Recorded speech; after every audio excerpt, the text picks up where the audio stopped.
Hi friends, అందరికీ నమస్తే. ఈరోజు మనం 6వ తరగతి సాంఘిక శాస్త్రంలోని 11వ పాఠమైన మొదటి సామ్రాజ్యాల గురించి తెలుసుకునే ప్రయత్నం చేద్దాం. ఈ వీడియోని టెట్ అండ్ డిఎస్సి స్పెషల్ ఎడిషన్గా తయారు చేయడం జరిగింది. ఈ పాఠ్యాంశాన్ని క్షుణ్ణంగా చదివిన తర్వాత మాత్రమే ఈ మెటీరియల్ని మేము తయారు చేస్తూ ఈ వీడియోలో మీకు అందిస్తున్నాం. ఫ్రెండ్స్, ఇక్కడున్న రైటింగ్ చూసి ఇందులో ఏముంటుందో ఉండదో అని మాత్రం అనుకోకండి. ఇందులో ప్రతి పాయింట్ ఎక్కడ మిస్ కాకుండా రాయడం జరిగింది. కావాల్సి ఉంటే మేము చెప్తున్న ప్రతి పాయింట్ మీ దాంట్లో ఉందో లేదో చెక్ చేసుకునే ప్రయత్నం చేయండి. చదివిన వాళ్ళుంటే ఈ మ్యాటర్ అంతా మీ నోట్స్లో రాసుకొని నేర్చుకునే ప్రయత్నం చేయండి. ఇక లేట్ చేయకుండా పాఠ్యాంశాన్ని ప్రారంభించేద్దాం. మహాపద్మనందుని తర్వాత కొన్ని సంవత్సరాలకు మగధకి రాజైన వారు ఎవరు అంటే మౌర్య చంద్రగుప్తుడు. మౌర్య సామ్రాజ్యాన్ని స్థాపించింది ఎవరు అంటే మౌర్య చంద్రగుప్తుడు. వంశపాలన అంటే ఏంటిది? వంశపాలన అంటే ఒక కుటుంబ వ్యక్తులు వారసత్వంగా రాజులు అయితే దానిని వంశపాలన అంటారు. మగధ సామ్రాజ్యాన్ని విస్తరించి పాలించిన వాళ్ళు ఎవరో తెలుసుకుందాం.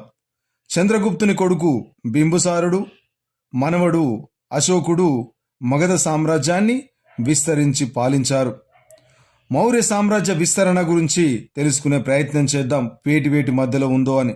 నేటి ఆఫ్ఘనిస్తాన్ నుంచి దక్షిణాన కర్ణాటక వరకు, తూర్పున బెంగాల్ వరకు ఉంది మౌర్య సామ్రాజ్యం. మౌర్య సామ్రాజ్యం గురించి తెలుసుకునే ప్రయత్నం చేద్దాం. పెద్ద పెద్ద రాజ్యాలను సామ్రాజ్యాలు అని అంటారు.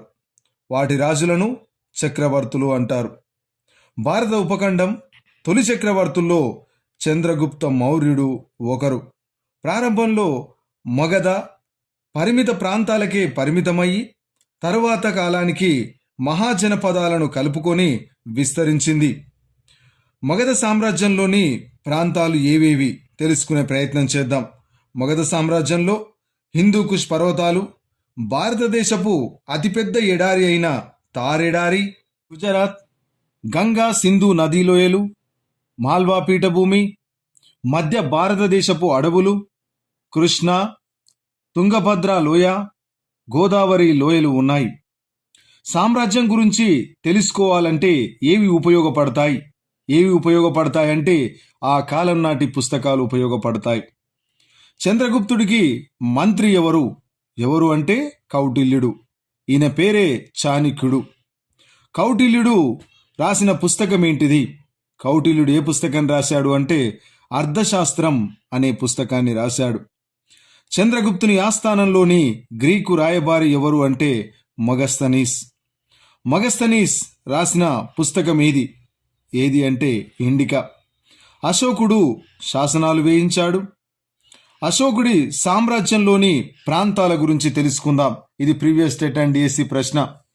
అశోకుడి సామ్రాజ్యంలోని ప్రాంతాలు తక్షశిల, ఉజ్జయిని, సువర్ణగిరి, పాటలీపుత్రం, వైశాలి, కళింగలు ఉన్నాయి.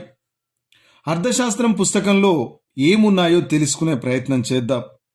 అర్థశాస్త్రంలో రాజ్యాన్ని ఎలా జయించాలి, కుట్రలు, కుతంత్రాలు, వనరులు, పన్నులు, వృత్తులు, పరిపాలన గురించి తెలియచేయడం జరిగింది.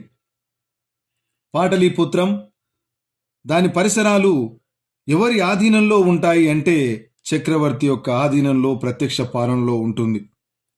వేగులు అంటే ఎవరు? వేగులు అంటే రాజ్యంలోని విషయాలను, అధికారుల పనితీరును రాజుల వద్దకు సమాచారం పంపేవారు. దూతలు ఎవరంటే చక్రవర్తుల సందేశాలను అధికారులకు చేరవేసేవారు. మౌర్య సామ్రాజ్య ప్రాదేశిక రాజధానుల గురించి తెలుసుకుందాం. మౌర్య సామ్రాజ్య ప్రాదేశిక రాజధానులు ఏంటివంటే తక్షశిల, ఉజ్జయిని, సువర్ణగిరి. ఇవి మౌర్య సామ్రాజ్యం యొక్క రాజధానులు. వీటి పాలకులు ఎవరు అంటే గవర్నర్లుగా ఉండేవారు. గవర్నర్లు ఎవరు అంటే రాజకుమారులు. వీళ్ళ ఆధీనంలోనే ఎక్కువగా ఉండేవి ఈ మౌర్య ప్రాదేశిక రాజధానులు. గవర్నర్లకు అన్ని రకాల నిర్ణయాలు తీసుకునే అధికారం ఉండేది. సొంతంగా సైన్యం ఉండేది. వీటితో పాటు కొంతమంది అధికారులు కూడా ఉండేవారు గవర్నర్ల దగ్గర. బంగారు గనులు కలది ఏంటిదంటే సువర్ణగిరి. ఇది ప్రీవియస్ టెట్ అండ్ డిఎస్సి ప్రశ్న. విదేశీ వస్తువులు దొరికేది ఏది అంటే తక్షశిల. ఇది కూడా ప్రీవియస్ టెట్ అండ్ డిఎస్సి ప్రశ్న. మౌర్యులలో ప్రసిద్ధి చెందిన పాలకుడు ఎవరు అంటే అశోకుడు.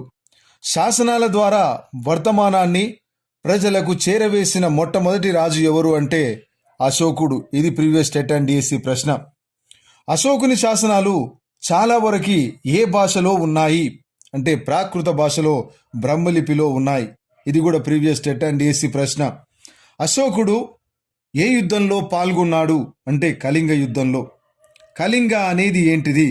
కళింగ అనేది తీర రాష్ట్రమైన నేటి ఒడిశా పాత పేరు. అశోకుడు యుద్ధంలో హింస, రక్తపాతం చూసి దుఃఖించి యుద్ధాలకు స్వస్తి పలికినటువంటి రాజు అశోకుడు. అశోకుడు చక్రవర్తి అయిన ఎన్ని సంవత్సరాల తర్వాత కళింగను జయించాడు అంటే 8 సంవత్సరాల తర్వాత. కళింగ యుద్ధంలో 1,50,000 మంది బందీలయ్యారు. 1,00,000కు పైగా సైనికులు చనిపోవడం జరిగింది. బలం ద్వారా గెలవడం కంటే దమ్మం లేదా ధర్మం ద్వారా గెలవడం మేలని నేను నమ్ముతున్నాను అని అన్నది ఎవరు అంటే అశోకుడు అన్నాడు. దమ్మ అనేది ఏ పదం అంటే ప్రాకృత పదం. సంస్కృతంలో దమ్మ అనే పదానికి సమాన పదంగా వాడేది ధర్మం. చాలా మంది ధర్మం అంటే తెలుగు పదం అనుకుంటారు. ధర్మం అనేది సంస్కృత పదం. అశోకుడు బుద్ధుని బోధనలకు ప్రభావితమయ్యాడు. ధర్మ మహామాత్రుల గురించి ప్రీవియస్ టెట్ అండ్ డిఎస్సిలో ఇవ్వడం జరిగింది. ధమ్మ మహామాత్రులు అంటే ఏంటిది అంటే సమస్యలు పరిష్కరించేవారు. ధమ్మ మహామాత్రులు అనే అధికారులను నియమించింది అశోకుడు. వీరు రాజ్యంలోని వివిధ ప్రాంతాలకు వెళ్ళి ప్రజలకు ధర్మ ప్రబోధం చేసేవారు. అంతేగాక రాజు యొక్క సందేశాలను శాసనాల రూపంలో రాళ్లపైన, స్తంభాలపైన చెక్కించేవారు. చదువు రాని వారికి శాసనం చదివి వినిపించేవారు ధమ్మ మహామాత్రులు. అశోకుడు తన ధర్మాన్ని సుదూర దేశాలకు రాయబారుల ద్వారా పంపించాడు.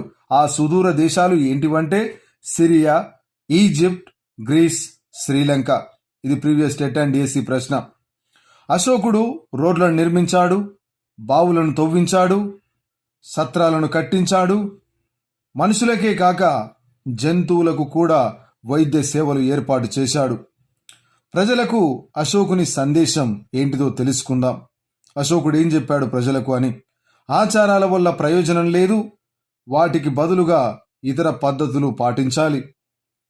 జీవుల పట్ల దయతో ఉండాలి, సన్యాసులకు కానుకలు ఇవ్వాలి. ఇతరుల మతాన్ని గౌరవించాలి. విమర్శించేవారు తమ మతానికి తీవ్ర హాని చేస్తున్నారు.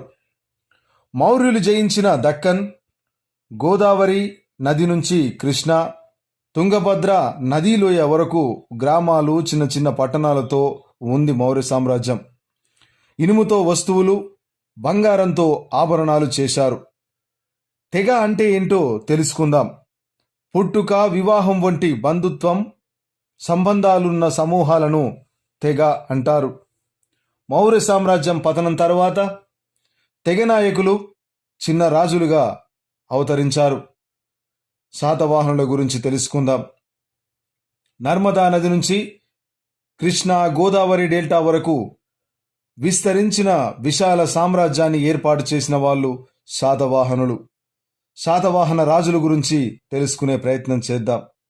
శాతవాహన రాజులు గౌతమీపుత్ర శాతకర్ణి, వశిష్ఠపుత్ర పులోమామి, యజ్ఞశ్రీ శాతకర్ణి. శాతవాహనుల పాలన ఎప్పటి నుండి ఎప్పటి వరకు సాగింది అంటే 2000 సంవత్సరాల నుండి 200 సంవత్సరాల వరకు కొనసాగింది.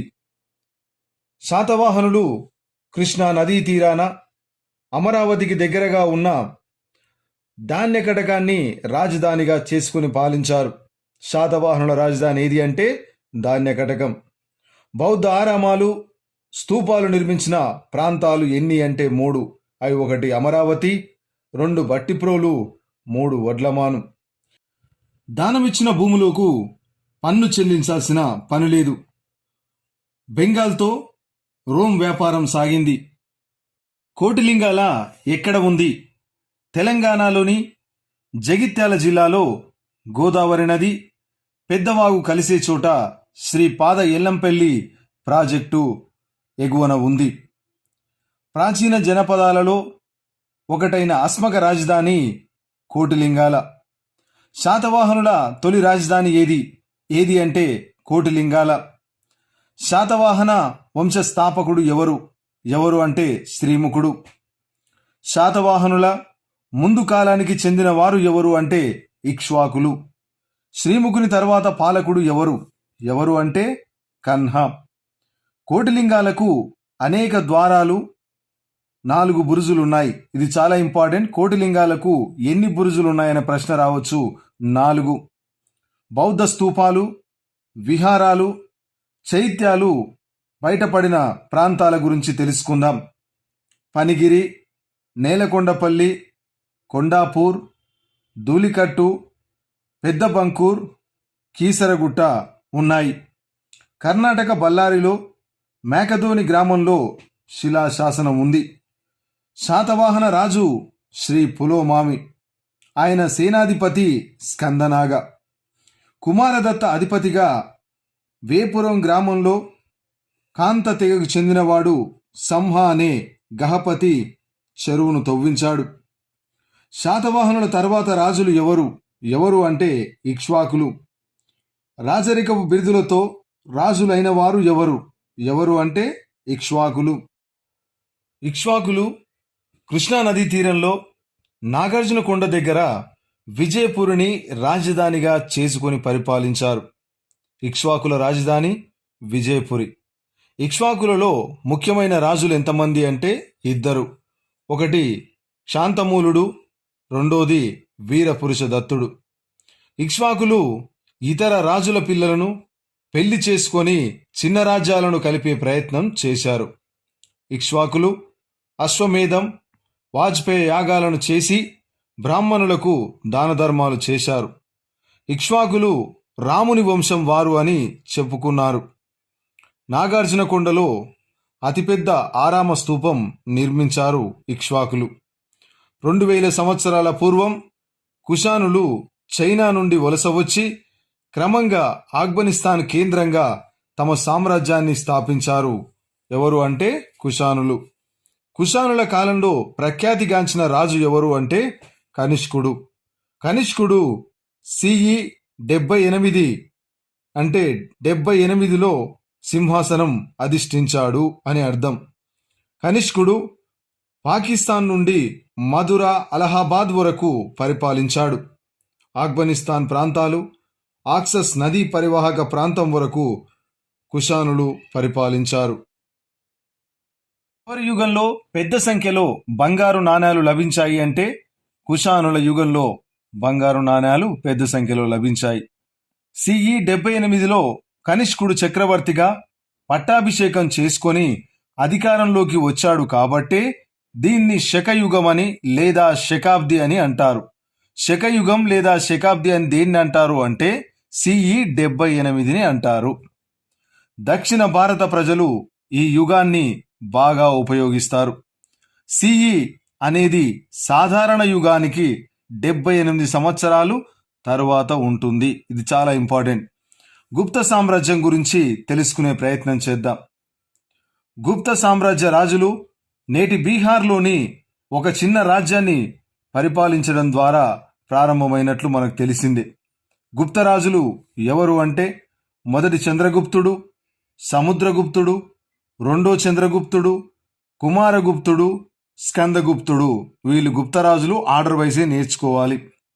3 తరాలలో గుజరాత్ నుండి బెంగాల్కి, ఢిల్లీ నుండి మధ్యప్రదేశ్ వరకు సామ్రాజ్యాన్ని విస్తరించారు. గుప్తుల రాజకీయ వ్యవస్థలో 2 కొత్త విధానాలున్నాయి. వీరు ఏదైనా రాజ్యాన్ని జయిస్తే ఓడిన వారిని సామంతులుగా పెట్టడం, లేదా బ్రాహ్మణులకు గ్రామ పరిపాలనా అధికారం ఇవ్వడం. ఈ 2 గుప్తుల కాలంలో రాజకీయ వ్యవస్థలు. ఢిల్లీ కుతుబ్ మినార్ ప్రాంగణంలో ఉన్నది మెహ్రూలీ. మెహ్రూలీ దగ్గర ఉన్న ఇనుప స్తంభాన్ని ఎవరు ఏర్పాటు చేశారు అంటే రెండవ చంద్రగుప్తుడు. మెహ్రూలి స్తంభం ఎన్ని సంవత్సరాలు బయట ఉన్నా తుప్పు పోయింది అడిగితే 1700 సంవత్సరాలు బయట ఉన్నా తుప్పు పట్టలేదు అని. గుప్తరాజులు వైదిక మతాచారమైనటువంటి అశ్వమేధ యాగాలను పోషించారు. గుప్తులు బ్రాహ్మణులకు మాన్యాలను ఇచ్చారు.